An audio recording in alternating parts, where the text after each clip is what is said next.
गोवर्धन मेघवाल और गजराज दो पाकिस्तान से विस्थापित हिंदुओं को मैं अपने साथ लेकर आया हूं। इनकी सूनी आंखों में झांकें। ये अपने घरों से इसलिए निष्कासित कर दिए गए क्योंकि ये हिंदू थे और ये कोई 15वीं शताब्दी में नहीं हुआ, आज से 10 वर्ष पूर्व इसी तथाकथित सभ्य समाज में 21वीं शताब्दी में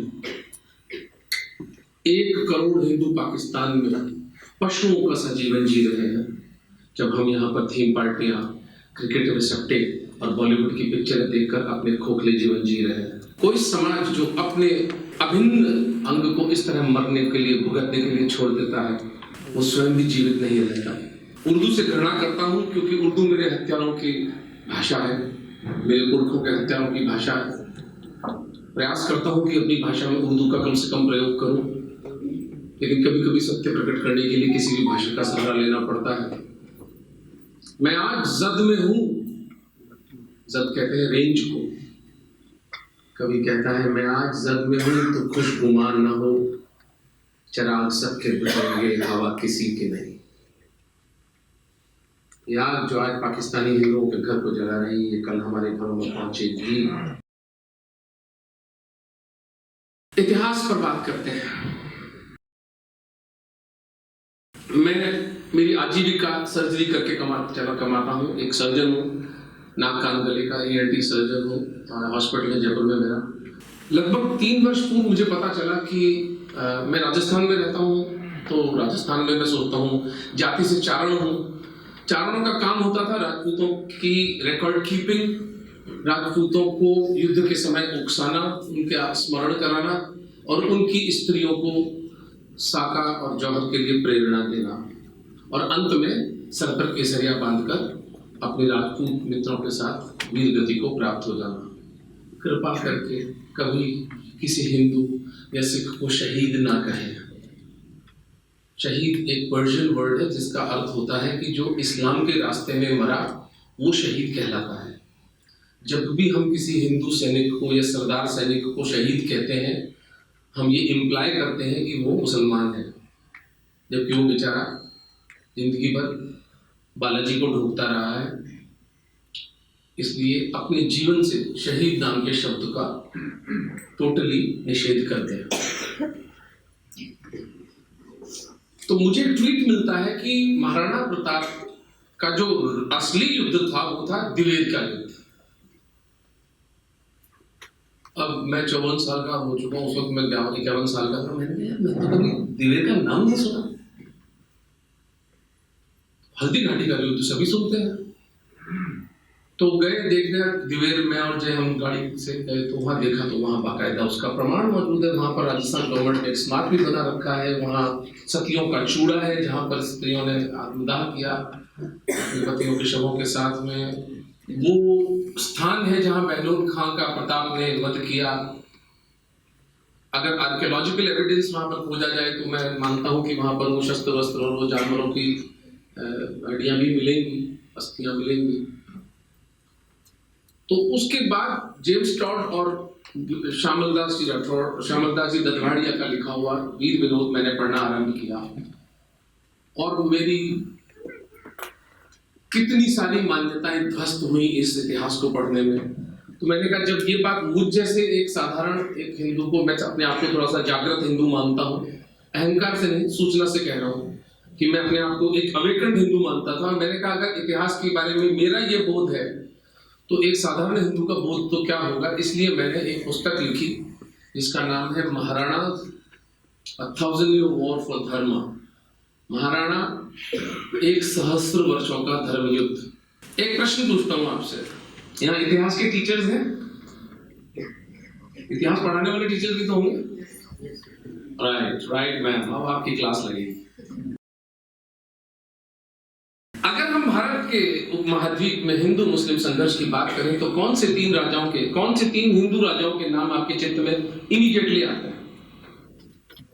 सभी जवाब दे सकते हैं, सभी उत्तर दे सकते हैं। राजा दाहिर सिंह किसको पता है यार? आप जरा पूछो दाहिर सिंह। राजा दाहिर सिंह कितने लोग जानते हैं? हाथ ऊपर करके बताएगा। सिंध के प्रथम राजा 3 नाम जो आप में से 90% को आएंगे, वो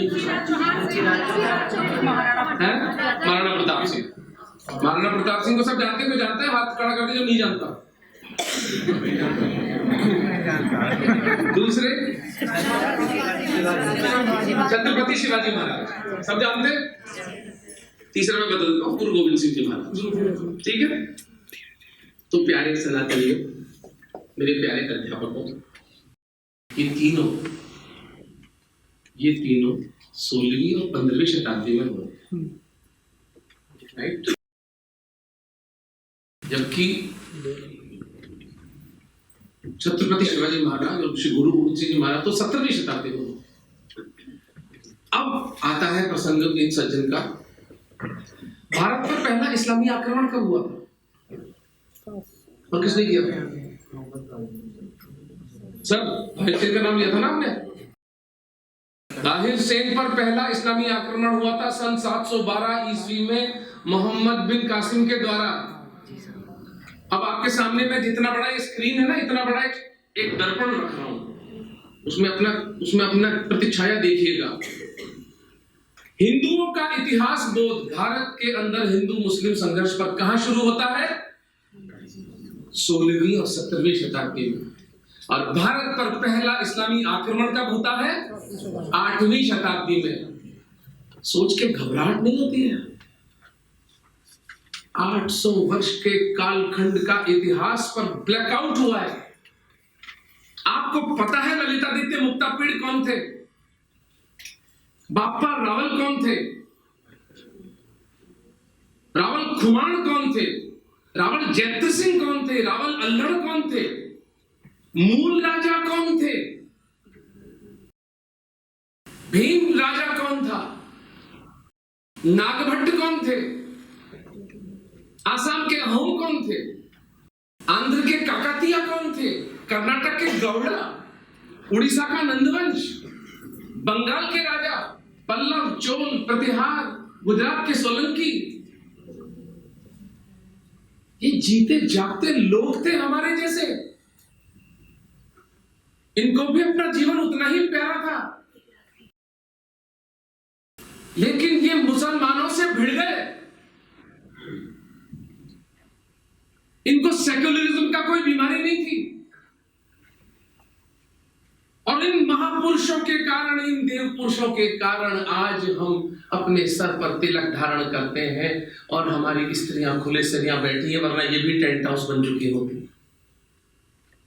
क्या ये कोई युग प्रवर्तक घटना से कम घटना है? और हम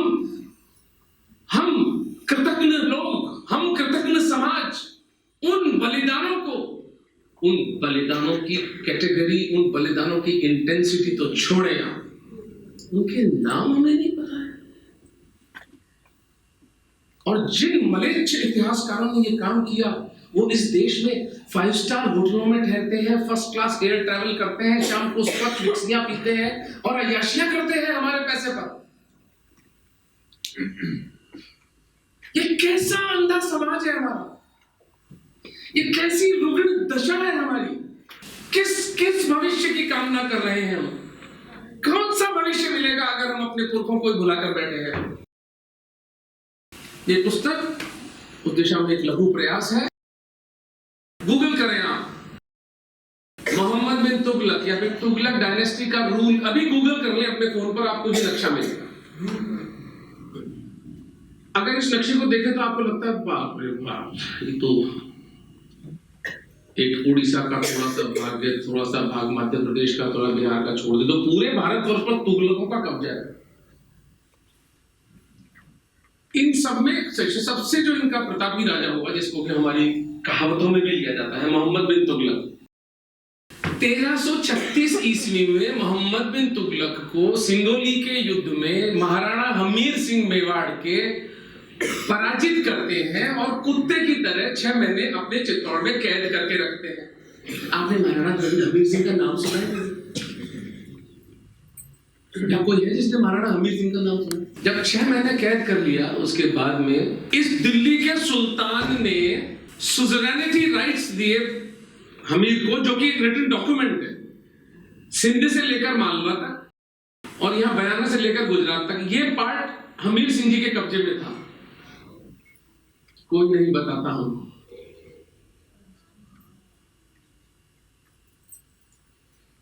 जिन इतिहासकारों ने तुगलकों को इस देश का मीठी नियम, तुगलक एक लुटेरा था।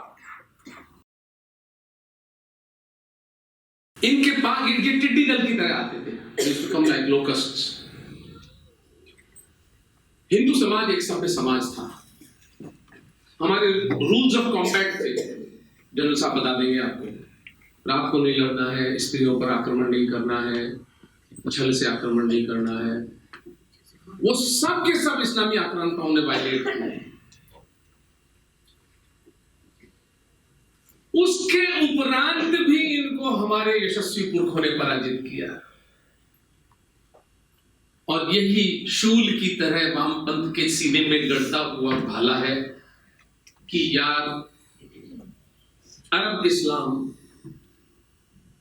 7वीं शताब्दी में अरेबिया से निकला और 15 साल में पर्शिया का ईरान बना दिया, मेसोपोटामिया का इराक बना दिया, सूर्या का सीरिया बना दिया। यार ये क्या चक्कर है? 1400 साल के बाद भी 100 करोड़ हिंदू इनकी छाती पर आज भी मूंग दल रहे हैं। ये देश इस्लामाइज क्यों नहीं हुआ? यही दंश है, यही पीड़ा है वामपंथ की और जिहादियों की। इसलिए जो हमारे पुरखों ने 1000 वर्षों तक इनको तलवार के दम पर नहीं करने दिया, वो अब चंद चांदी के सिक्कों के लिए अपनी आत्मा को बेचकर इन इतिहासकारों ने कर्म से करने का प्रयास किया। वो तो फिर भगवान महादेव ने इंटरनेट भेज दिया तो ये नंगे हो गए। मैं कई बार सोचता हूं, मैं जब इस पुस्तक को लिख रहा था, मैं कई बार जय को फोन करके बोलता था, मैं सेल्फ डाउट में हूं, मैं आत्मसंशय में पड़ जाता था। ऐसा कैसे हो सकता है कि मैं पहला व्यक्ति हूं जो इस चीज का सत्य का निरूपण कर रहा हूं? मुझसे पहले भाई, मैं ये तो नहीं कह सकता ना कि सभी बिके हुए थे, कुछ की तो आत्मा होगी। उदाहरण देता हूं, बैटल ऑफ खानवा। आप, मेरी चुनौती है, खानवा का बैटल इस देश का एक निर्णायक युद्ध था जो बाबर कौन था इतिहास के फर्स्ट मुगल, ठीक है, 1526 16 मार्च 1526 में तो उसने पानीपत की लड़ाई, जो खानवा का युद्ध हुआ 16 मार्च 1527 को लड़ा। महाराणा संग्राम सिंह मेवाड़ की 2 लाख सेना लेकर आते हैं। कहीं गूगल कर ले, कोई प्राइमरी सोर्स, इवन टॉड और श्यामल दास भी उस युद्ध में सांगा की हार बताते हैं। मेरे दिल में एक प्रश्न था, मैंने कहा यार अगर सांगा हारे थे तो मार्च 1528 में युद्ध खत्म होता है, 1527 में, और सांगा की हत्या होती है 30 जनवरी 1528। 10 महीने तक सांगा इसी एरिया में रहते हैं। ऐसा नहीं कि मेवाड़ चले जाते हैं पराजित होकर। तो क्या कर रहे थे भाई 10 महीने? तो फिर मैं खानवा आया। खानवा यहां से 20 किलोमीटर दूर है, मैं जयपुर से 180 किलोमीटर दूर हूं। तो मैं जब स्मारक पे चढ़ा, मैं क्या देखता हूं कि सर ये मतलब this is something which shook my consciousness. मैं क्या देखता हूं कि 20-21 राजपूत हिंदू छतरियां खानवा के युद्ध मैदान में बनी हुई है। मैं गाइड से पूछता हूं भाई ये क्या है? तो बोले सर ये तो हिंदू छतरियां हैं, माता राजाओं की, राजपूत राजाओं। मैंने कहा 1 मिनट, खानवा तो सांगा हारे थे ना, तो फिर छतरियां किसने बनवाई?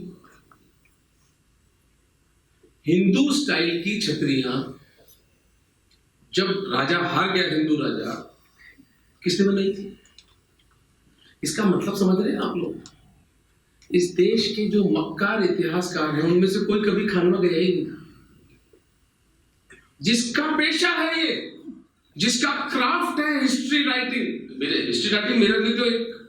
मेरे लिए तो साधना बन गया कि मैं इनको नंगा करूं, लेकिन इट्स नॉट माय क्राफ्ट। मेरी ट्रेनिंग हिस्टोरियन की नहीं है। मैं ट्रेंड सर्जन हूं, लेकिन इतनी प्रत्यक्ष घटना मेरे सामने घट रही है, उसको मैं कैसे अनदेखा कर सकता हूं?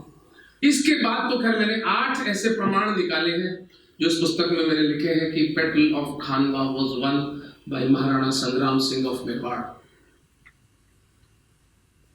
अगर खानवा जैसे बड़े युद्ध का इस तरह झूठ इन लोगों ने प्रचारित किया है, मैं कल्पना नहीं कर सकता कि इनकी किसी बात पर कोई विश्वास नहीं होता। वो भेड़िया है, भेड़िया वाली कहानी है। जिस दिन सच में भेड़िया आ जाएगा उस दिन भी कोई गांव वाला मदद करने नहीं आएगा। अब ये साले सच भी बोलेंगे तो विश्वास नहीं होता। और अमित शाह जी इस पुस्तक को जब रिलीज कर रहे थे, मुझे लोगों ने बहुत कहा कि यार आप डॉक्टर साहब थोड़ा इमोशनल हो जाते हो, हॉट हेडेड हो जाते हो, आप थोड़ा सा संयम रखना। मैंने कहा क्या संयम रखना? क्या किस बात का संयम रखना भाई?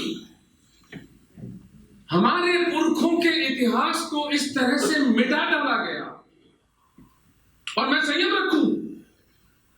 क्यों रखूं भाई संयम?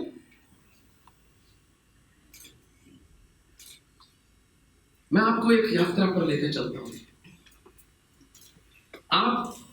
मेरी चुनौती है कि इसके बाद, आज के बाद आप लोग नॉर्मल नहीं हो पाएंगे। मैं सैकड़ों मीटिंग्स कर चुका हूं। हर मीटिंग में मेरी यही दशा होती है और मैं अपने आप से वचन देता हूं कि इस बार मैं शायद नहीं, मेरे आंसू आएंगे, लेकिन मेरे आंसू आते हैं। आप में से कोई है जो साका जौहर जानता है क्या होता है? जिस घटना के कारण आज हम हिंदू हैं, उस घटना का हमें पता नहीं है। राजस्थान में हर 30-40 किलोमीटर पर बड़ी छोटी पहाड़ियों के ऊपर दुर्ग बने होते थे, जहां तक कि हिंदू सेना मुसलमानों का प्रतिरोध करती थी और अगर न्यून होने लगती थी तो उनकी सुरक्षा में चली जाती थी। जैसे मैंने आपको निवेदन किया, ये टिड्डी दल की तरह आते थे, जितनों को मार सकते थे, जितनी स्त्रियों का हरण कर सकते थे, जो सोना लूट सकते थे ले जाते थे। उसके बाद ये अपनी सुरक्षा के लिए हिंदू सेना जो है वो दुर्ग में चली जाती। जब ये मलेच्छ चले जाते तो दुर्ग के द्वार खोलकर वापस जीवन अपनी पटरी पर आ जाता। जितने लोग मारे गए उनका दाह संस्कार होता, वगैरह वगैरह वगैरह। कभी कभी ये मलेच्छ तैयारी के साथ आते हैं, जैसे अलाउद्दीन खिलजी आया या अकबर आया, तो फिर महीनों तक दुर्गों का घेरा डाला जाता। जब महीनों तक ऐसा चलता तो दुर्ग का रसद पानी जब समाप्त हो जाता, तो मैं विशेषकर पुरुषों का इस तरफ ध्यान देना चाहूंगा। दुर्ग के स्वामी सब पुरुषों को बुलाकर एक घोषणा करते हैं, अपने परिवार की स्त्रियों को जला दो, अपने परिवार की स्त्रियों को जीवित जला दो।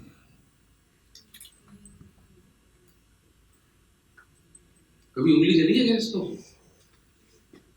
हाय तो बची थी ना, वहां ये करो वो करो, फटाफट डॉक्टर को दिखाओ, टेटेनस का टीका लगाओ। आपके जैसे मेरे जैसे लोग थे, वही मोह के बंधन थे। उनको भी अपने बच्चे उतने ही प्यारे लगते थे, उनको भी अपना जीवन उतना ही मोह था,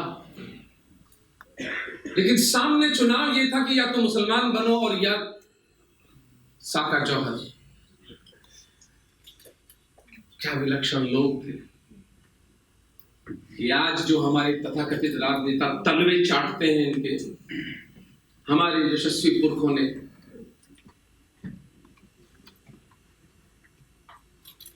अपनी बूढ़ी मां, जिसके हाथ से खाना खाकर व्यक्ति बड़ा हुआ था,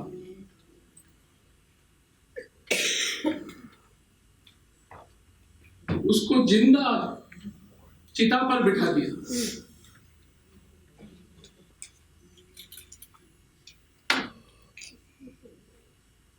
7-8 साल की बच्ची जो जीवन का कोई रस नहीं जानती थी, जिसको कोई पता नहीं था कि उसे क्यों, उसकी मां को, उसकी दादी को, उसकी बुआ को उसके सामने क्यों जलाया जा रहा है, उस प्रश्न सूचक दृष्टि को नकार कर वो बाप अपनी बेटी को अपनी पत्नी के बांध देता है कि इसके साथ जीवित जल जा। 1, 2, 10, 20 नहीं, 10,000 स्त्रियां 25 फरवरी 1568 के दिन इस मलेच्छ अकबर से बचने के लिए जीवित अग्नि स्नान करती है, जिस घटना को जौहर कहा जाता है। दुर्ग के पुरुष अपनी स्त्रियों को राख होते देखने के बाद उस राख को अपने शरीर पर मलकर उस आशीर्वाद से प्रेरित होकर दुर्ग का द्वार खोलकर जितने मुसलमानों को मार सकते मार डालते और फिर वीर गति को प्राप्त हो जाते, उसको साका कहा जाता है। राजस्थान में ऐसे बड़े 12 साका जौहर हुए जिनमें संख्या हजारों में थी मरने वालों। पूरे वैश्विक इतिहास में इस्लाम को ऐसी टक्कर किसी समाज ने नहीं दी। कहीं पर साका जौहर का कोई उदाहरण नहीं मिलता सिवाय राजस्थान के। और आप कहेंगे कि क्या हुआ उसमें, मरने में कौन सी बड़ी बात है? मरने में यह बात है कि वो रानियां थी, वो बड़े बड़े सामंतों की पत्नियां थी और उन्होंने मरने में यह संदेश दिया अपनी जनता को कि हम तो मर रही हैं, लेकिन हमारे त्याग का बदला इस पूरे देश को लेना है, पूरे मेवाड़ को लेना है। और वो परिणाम सिद्ध हुआ, क्योंकि मेवाड़ पर मुसलमानों का पूरे इतिहास में एक दिन के लिए भी शासन नहीं हो पाया।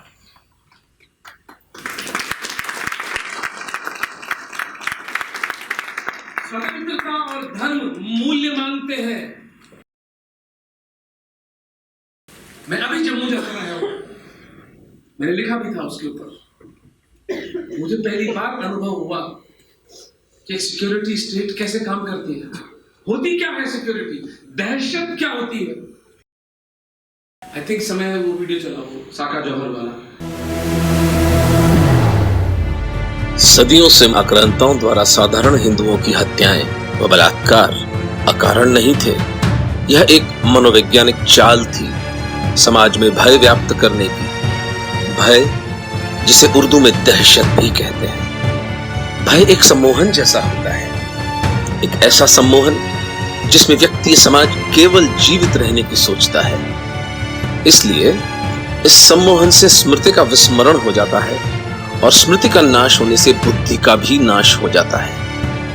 और बुद्धि नाश के बाद मनुष्य को पशु की भांति दासत्व में जकड़ा जाना अत्यंत सरल है। दहशत का सम्मोहन केवल एक उच्चतर सत्ता के आह्वान से ही तोड़ा जा सकता है, और वह सत्ता है दासता के विरोध में आत्मोत्सर्ग का संकल्प। जो व्यक्ति यह समाज स्वतंत्र रहने के लिए स्वयं की बलि देने को स्वीकार कर लेगा, वह भय से मुक्त हो जाएगा। उसकी चेतना भौतिक जगत के नियमों का अतिक्रमण करके मुक्त हो जाएगी। मृत्यु ऐसे समाज के लिए बच्चों का खेल बनकर रह जाएगी। यही घटना साका जौहर का मूल आध्यात्मिक आधार थी। चित्तौड़ के हमारे महिमाशाली पूर्वज अपने गौरवशाली जीवन तथा उससे भी अधिक गौरवशाली मृत्यु के द्वारा हमें समझा गए कि स्वतंत्रता व आत्मसम्मान जीवन से कहीं अधिक मूल्यवान है। यह पुस्तक साका जौहर को आपके लिए एक जीवंत अनुभव बना देगी, जिससे कि आप भी शौर्य के उस शिखर का दर्शन कर सकें। हर हर महादेव।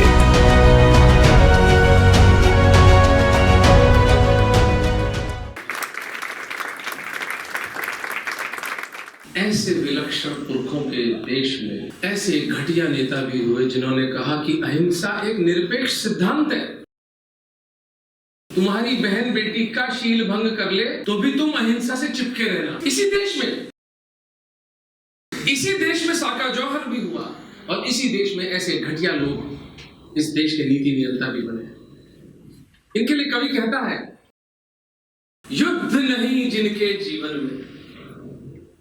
मैं हृदय से प्रशंसा करता हूं इस कवि की, जिसने गांधी के रोग से ग्रस्त इस देश के अंदर ये पंक्तियां लिखी। युद्ध नहीं जिसके जीवन में, वो भी बड़े अभागे होंगे। या तो प्रण को तोड़ा होगा या फिर रण से भागे होंगे।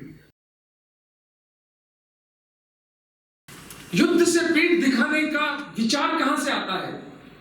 वो विचार आता है कि मुझे अपनी बहन बेटी की रक्षा करने का प्रण लिया था, देश की रक्षा करने का प्रण लिया था, धर्म की रक्षा करने का प्रण लिया था। भाड़ में जाए यार, हम तो जिंदा रह ले पहले। युद्ध नहीं जिनके जीवन में, वे भी बड़े अभागे होंगे। या तो प्रण को तोड़ा होगा या फिर रण से भागे होंगे। ये महिमा है युद्ध की। एक अंग्रेज राइटर मुझे याद नहीं आ रहा किसने लिखा है, वॉर इज सेल्वेशन, वो युद्ध को मोक्ष कहता है। और आप चाहे ना चाहे, युद्ध तो आपके घर पर आ चुका है। Human societies have not evolved to a level where they can live amicably with the limited resources they have that are available. There will be conflict.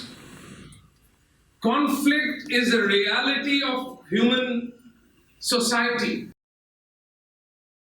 आप संघर्ष से नहीं बच सकते।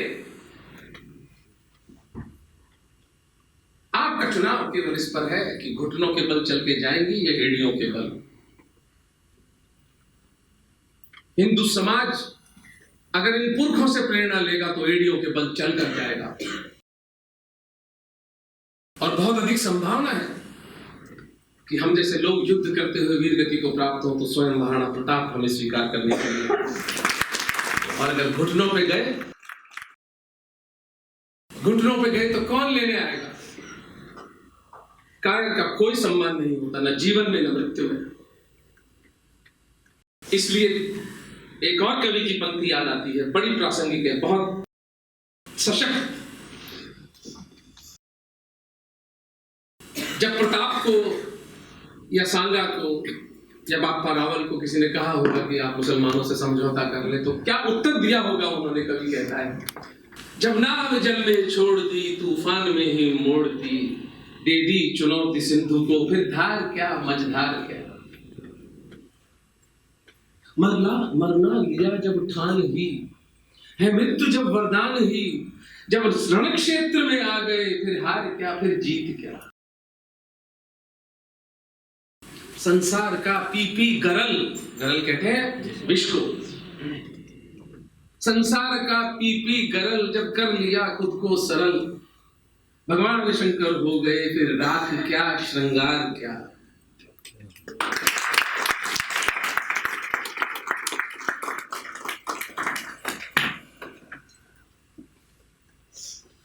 ये कैसी दशा है चित्त की। जब अपने आसपास का समाज देखता हूं तो विश्वास नहीं होता हम सांगा की संतानें हैं, हम प्रताप के वंशज हैं, जो एक वचन के लिए। आप इस पुस्तक में रावत चूंडा की कहानी पढ़ेंगे। रावत चूंडा ने भीष्म से भी बड़ा त्याग किया था, लेकिन वही बात घूम फिरकर इस देश के मक्कार इतिहासकारों ने उनका नाम तक मिटा दिया। और ये वो विलक्षण लोग हैं जिनके बच्चे चूंडावत कहलाते हैं। आपको कहीं ना कहीं आसपास अपने जीवन में चूंडावत मिल जाएंगे। एक बार उन्हें छूकर उनकी पवित्रता को अनुभव करना, क्योंकि वो चूंडावत उस चूंडा के जीन्स के वाहक हैं।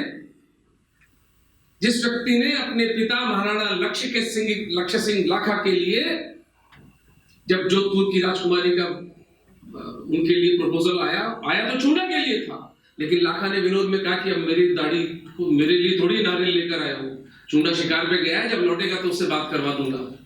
जब चूंडा को पता चला पिता ने इस तरह का विनोद मजाक में एक बात बोली है, तो बोले नहीं, मेरे पिता के मन में अभी भी वासना है, ये विवाह मैं नहीं करूंगा, जोधपुर की राजकुमारी का विवाह मेरे पिता के साथ किया जाए। जोधपुर के राव रिडमल थे, उन्होंने कहा भाई बूढ़े राजा के साथ मेरी जवान बहन की शादी, तो फिर अब जो उसकी संतान होगी वो तो राजा तो आप बनोगे। तो उन्होंने कहा मैं राजपद त्यागता हूं। जो भीष्म ने कहा था वही रावचूंडा ने कहा, लेकिन भीष्म से भी बड़ा त्याग करते हुए जब रिडमल ने उनसे पूछा कि आप तो चलो छोड़ देंगे, आपके बच्चे? उन्होंने बोला मेरे बाद मेरे बच्चे भी इस वचन को निभाएंगे। 500 वर्ष हो गए उस वचन को। जीवन में कभी चूंडावतों ने अपने प्राण मेवाड़ की रक्षा के लिए दिए, लेकिन कभी मेवाड़ के सिंहासन पर दावेदारी नहीं करी। रघुकुल सदा चली आई, प्राण जाऊं पर वचन न जाए। हम सुबह से लेके शाम तक झूठ बोलते हैं, अपने बच्चों से हम झूठ बोलते हैं, अपने माँ बाप से हम झूठ बोलते हैं। जो समाज अपने वचन का पालन नहीं करेगा वो समाज कभी भी इकोनॉमिकली प्रॉस्पर नहीं कर सकता। आप में से जिन लोगों का भी वेस्टर्न कंट्रीज में रिलेटिव्स हो, आप उनसे पूछिएगा, वेस्टर्न कंट्रीज में और इवन जापान में जबान पर समझौते होते हैं। वहां कहते हैं you give me your word, you can't go back on your word. अगर ये बात किसी को कही जाए तो वहां पर बहुत मूल्य होता है इस बात का। शौर्य के पैमाने पर अगर प्योर वैलर के टर्म्स में हम बात करें तो ये कितनी विलक्षण घटना है कि जो इस्लाम 10-20 सालों में उत्तरी अफ्रीका, मेसोपोटामिया, ईरान को जीता, वो 1400 वर्षों में भारत को पराजित नहीं कर पाया। ये एक थीसिस थी मेरी बुद्धि में जो चलती थी कि यार कुछ तो हमारे पुरखों ने किया होगा। इसका अनुमोदन मुझे मिला इयन ऑस्टिन नाम के एक पश्चिमी इतिहासकार, उन्होंने मेवाड़ के घराने पर पुस्तक लिखी और उनका एक स्टेटमेंट मैं आपके साथ शेयर कर देता हूं। इयन ऑस्टिन लिखते हैं,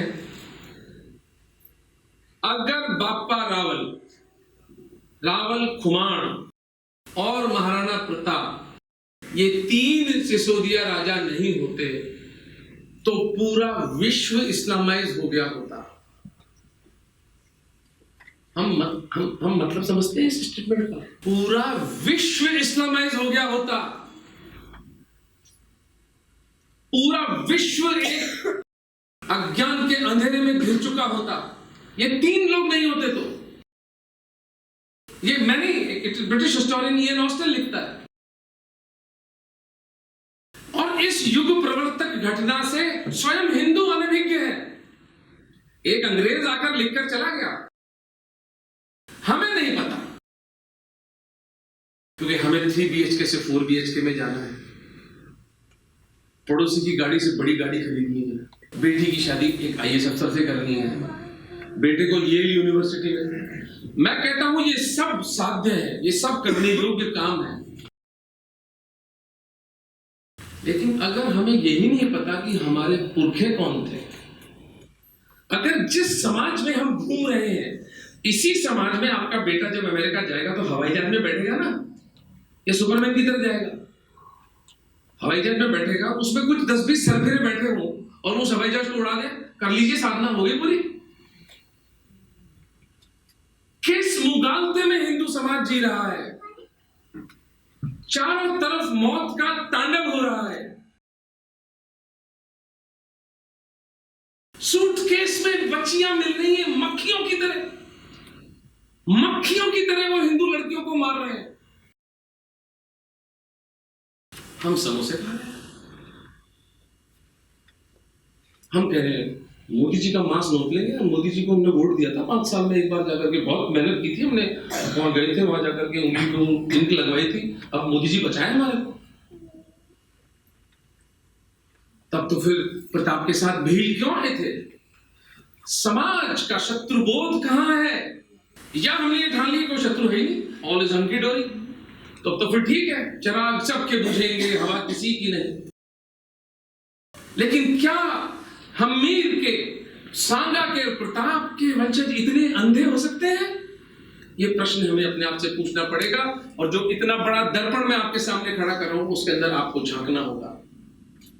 और अगर उत्तर आता है कि नहीं, हम उनके वंशज होने के कारण इतने अंधे नहीं हो सकते, अगर समय की मांग युद्ध है तो हम युद्ध के लिए तैयार हैं। और एक मजे की बात बताता हूं, जो समाज, जनरल साहब इसका अनुमोदन कर देंगे, जो समाज युद्ध के लिए तैयार हो जाता है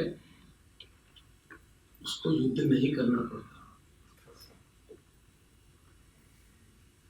The biggest defense against violence is the fear of equal and opposite and proportionate violence. एक कॉन्ट्रैक्ट है, मेरी बेटी मेरी, आपकी बेटी आपकी, मेरा धन मेरा, आपका धन आपका, मेरी गाड़ी मेरी, आपकी गाड़ी आपकी। इसको वायलेट करने के लिए अगर गुंडों का एक समूह आता है तो फिर आपको वही करना पड़ेगा जो यशस्वी महाराणा राज सिंह जी ने किया था। इतिहास की बात उस विलक्षण राजा के साथ समाप्त करूंगा। 1669 AD 1669 के अंदर औरंगजेब मलेच्छ ने एक ऑर्डर निकाला कि जितने भी वैष्णव मंदिर हैं उनको तोड़ डाला जाए। इसी इसी गोवर्धन के गुसाई भगवान श्री नाथ जी की मूर्ति को लेकर बिहार जाते हैं महाराणा राज सिंह जी के पास, और महाराणा राज सिंह जी अपने सिंहासन से खड़े होकर गरज कर उत्तर देते हैं, गुसाई महाराज, जब तक मेरे 1,00,000 राजपूतों के सर नहीं कट जाते औरंगजेब भगवान कृष्ण की मूर्ति को हाथ नहीं लगा सकता।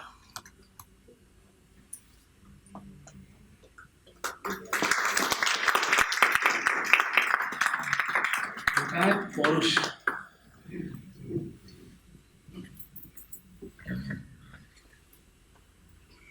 और दिल भर आता है।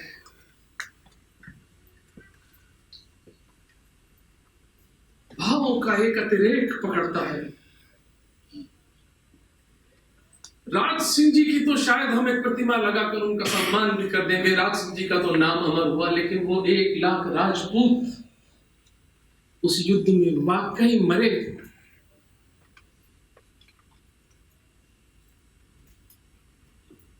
कोई श्याम सिंह था जो उस दिन अपने घर नहीं लौटा।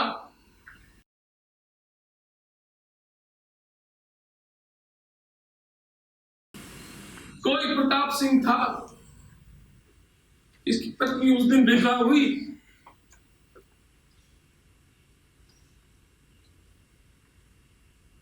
एक 1,00,000 बच्चे उस दिन अनाथ हुए।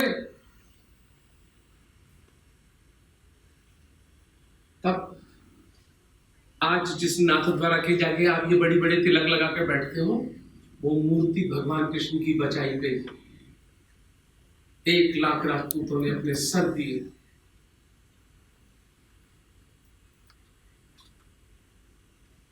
दुर्भाग्य हमारा ये है कि जो युद्ध अंतिम होना चाहिए था 1947 में, टोटल एक्सचेंज ऑफ पॉपुलेशन हो जाना चाहिए था, एक हिंदू राष्ट्र बनता, हम इकोनॉमिक प्रोग्रेस करते, हम सोशल प्रोग्रेस करते, हम स्पेस रिसर्च करते, हम ओशियोग्राफिक रिसर्च करते, फार्मास्यूटिकल रिसर्च करते, वो न होकर एक क्षत विक्षत पार्टीशन किया इस देश के मलिच्छ नेताओं ने।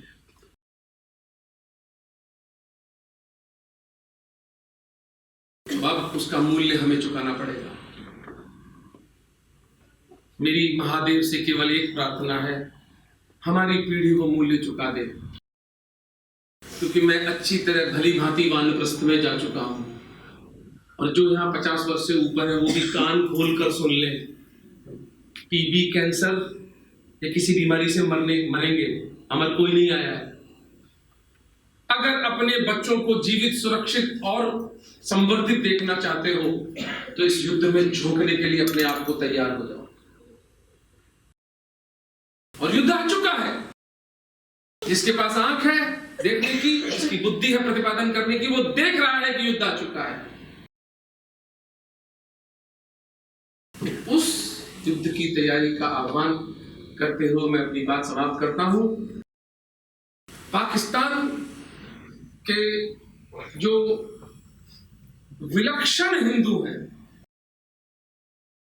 जो जिहादियों के समाज के बीच में रहकर बालाजी की पूजा करते हैं, महादेव का नारा लगाते हैं, मैं और जय 10 वर्षों से उनके साथ काम कर रहे हैं, और ये बताते हुए मुझे आपको बहुत गर्व भी होता है, विनम्रता भी होती है कि हमने 7 वर्षों में 10,000 हिंदू पाकिस्तान से निकाले